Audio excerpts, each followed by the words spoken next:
देखिए, गुजरात में जो असर पड़ेगा वो तो पड़ेगा, और वो तो चूंकि गुजरात के चुनाव लगभग आ ही गए हैं, 1 तारीख को पहले चरण की वोटिंग हो जाएगी। तो गुजरात में जिन मुद्दों को लेकर के लोगों का मानस बनना था वो लगभग बन चुका होगा या बन गया है, थोड़ा बहुत ही होगा। लेकिन मध्य प्रदेश में अगले वर्ष चुनाव है, ये मत भूलिए। और उस मध्य प्रदेश में जिसमें 14 साल 15 साल के शासन के बाद भाजपा के कांग्रेस ने सरकार राहुल गांधी के नेतृत्व में वहां पर कांग्रेस ने छीनी थी बीजेपी से 2018 में। और उसको किस तरह से उस सरकार को गिराया गया और तोड़ा गया, और राहुल गांधी के ही खास मित्र जो थे सिंधिया उस वक्त जो थे, टीम राहुल के सबसे चमकते चेहरे थे, वो किस तरह से विधायकों को लेके गए, सब सार्वजनिक विमर्श में है और बहुत लंबा समय नहीं हुआ है उसको। तो जाहिर है जब ये यात्रा आएगी तो इसका जिक्र तो होगा ही। और मुमकिन है, क्योंकि मध्य प्रदेश आपने कहा कि महाराष्ट्र में धमाकेदार एंट्री हुई और शिवाजी को याद किया गया, याद कीजिए महाराष्ट्र में घुसते ही सबसे पहले शिवाजी को याद किया, तो हो सकता है रानी लक्ष्मीबाई को याद किया जाए मध्य प्रदेश में। और रानी लक्ष्मीबाई का और सिंधिया परिवार राजघराने का जो संबंध रहा है उसको भी रेखांकित किया जाए, हो सकता है। मतलब कोई मैं एक अनुमान लगा रहा हूँ, मेरी कोई ऐसी सूचना नहीं है, लेकिन क्योंकि मध्य प्रदेश की वो क्या वो देश की नायिका है, लेकिन मध्य प्रदेश झांसी और उनका बड़ा संबंध रहा है मध्य प्रदेश। हालांकि झांसी है तो उत्तर प्रदेश में बुंदेलखंड में, लेकिन वो पूरा इलाका जो है उससे कोई और भी जो आइकन है मध्य प्रदेश के उनका भी जिक्र किया जा सकता है। लेकिन जहां तक प्रियंका गांधी के शामिल होने की बात है तो निश्चित रूप से प्रियंका के जाने का असर तो पड़ेगा ही। सबसे पहला असर पड़ता है पार्टी के कार्यकर्ताओं पर, समर्थक वर्ग पर। तो जो कार्यकर्ता हैं उनके अंदर उत्साह का संचार होगा कि राहुल और प्रियंका के साथ हो जाते हैं और कुछ कदम साथ चलते हैं दोनों भाई बहन। दोनों अब सिर्फ भाई बहन ही नहीं है, प्रियंका गांधी जनरल सेक्रेटरी है कांग्रेस पार्टी की, राहुल गांधी जो है कांग्रेस पार्टी के नेता हैं, भले अध्यक्ष ना हो लेकिन नेता बन चुके हैं कांग्रेस के, और एक सर्वमान्य नेता बन चुके हैं वो। अब उनको चुनौती देने की हैसियत किसी में नहीं है। और वो दोनों जब चलेंगे और उस कांग्रेस का जो प्रथम परिवार है उसके दोनों सदस्य हैं, तो निश्चित रूप से कार्यकर्ताओं में उत्साह का संचार होगा। और उत्साह के संचार के साथ साथ उसका असर भी, जब कार्यकर्ता उत्साहित होते हैं तो पार्टी में जान आती है और उसका असर भी नीचे जमीन तक जाता है और वो पूरी राजनीतिक कवायद उसमें होती है। सही कह रहे हैं शकील भाई, यात्रा पूरी तरह राजनीतिक है। मैं तो शुरू से डेवन से कह रहा हूँ राजनीतिक यात्रा होनी चाहिए। राजनीतिक यात्रा क्यों नहीं राजनीतिक यात्रा होगी? लोकतंत्र में राजनीति नहीं होगी तो होगा क्या? अगर आप दूध से मक्खन ही निकाल देंगे तो दूध में बचेगा क्या? तो राजनीति तो लोकतंत्र का एक तरह से प्राणवायु है भाई। राजनीति तो महात्मा गांधी ने क्या राजनीति नहीं की? क्या स्वतंत्रता आंदोलन ने एक राजनीति नहीं थी? तो ये जो एक नैरेटिव बना दिया कि राजनीति कर रहे हैं, राजनीति कर रहे हैं, अब आप पानी पर राजनीति करेंगे, अब आप बेरोजगारी पर, अरे राजनीति फिर किस पे होगी? राजनीति कोई मौसम पे होगी क्या? राजनीति कोई जो है वो आसमान के चांद सितारों पर होगी? राजनीति तो इन्हीं मुद्दों पर होगी और होनी चाहिए। तो अगर राहुल गांधी की यात्रा राजनीतिक है, और अगर क्या वो है, तो निश्चित रूप से उसके राजनीतिक परिणाम भी सामने आएंगे। ये निर्भर करेगा कांग्रेस संगठन के कौशल पर, उसकी संघर्ष क्षमता पर, उसके द्वारा किए जाने वाले फॉलोअप पर।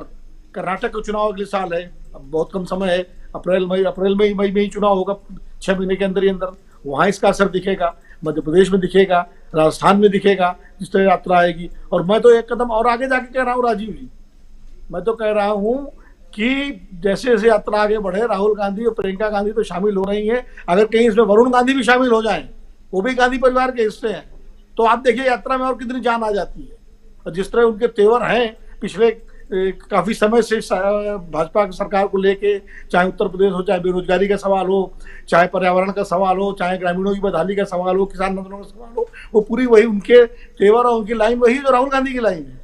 तो अगर भारत जोड़ने के साथ साथ कांग्रेस का प्रथम परिवार भी जुड़ जाए तो और आनंद आ जाएगा कांग्रेस के कार्यकर्ताओं के लिए और कांग्रेस के समर्थक वर्ग के लिए।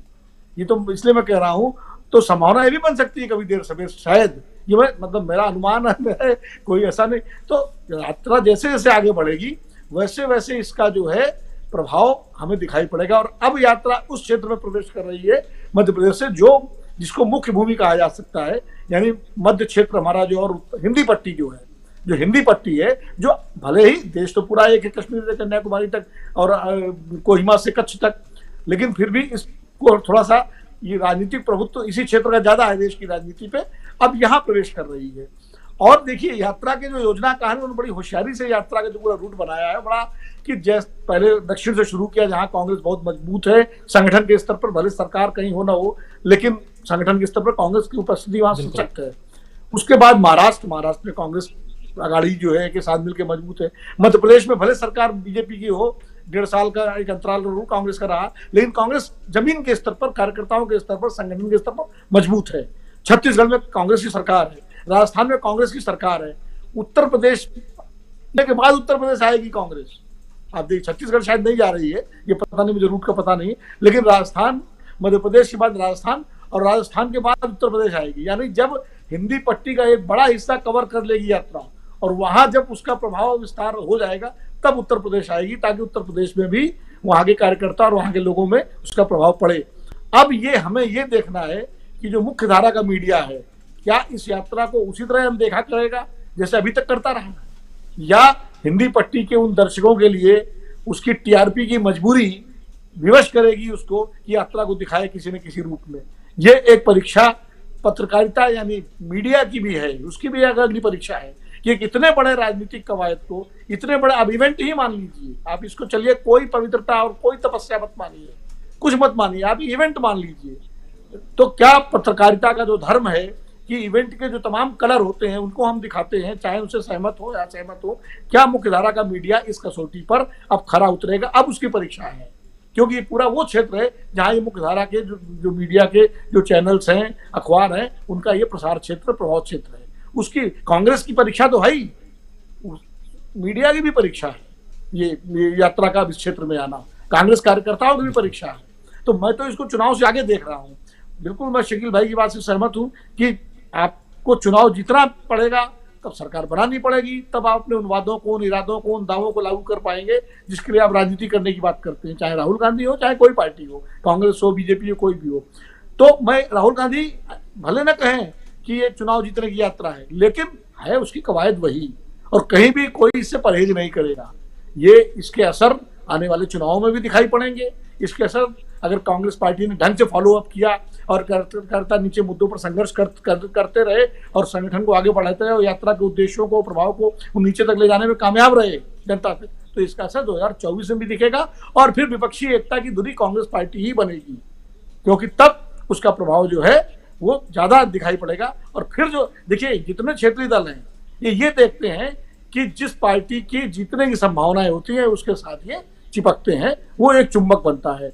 याद कीजिए 2014 में रामविलास पासवान जो धुर विरोधी थे बीजेपी के, खासकर मोदी जी के, वो 15 दिन के अंदर अंदर जो है चले गए बीजेपी के साथ। उपेंद्र कुशवाहा बीजेपी के साथ चले गए और तमाम क्षेत्रीय दल, क्योंकि उस वक्त बीजेपी और मोदी जी बिल्कुल जीतते हुए दिखाई पड़ रहे थे। तो जिस समय राहुल गांधी की यात्रा का असर दिखेगा और कांग्रेस पार्टी उभरती हुई आगे बढ़ती हुई दिखेगी और कुछ चुनाव जीतना शुरू करेगी, तो निश्चित रूप से क्षेत्रीय दल जो है मजबूर होंगे आने के लिए। फिर वो उस तरह विरोध नहीं कर पाएंगे, अब करेंगे तो उनका नुकसान होगा, क्योंकि जो मुद्दे उठे हैं इस यात्रा के जरिए वो केंद्रीय मुद्दे हैं और कहीं ना कहीं वो उन मुद्दों के इर्द गिर्द ही आगे की देश की राजनीति होगी। जी बिल्कुल, मतलब बहुत कुछ अभी देखना बाकी है सियासत में। और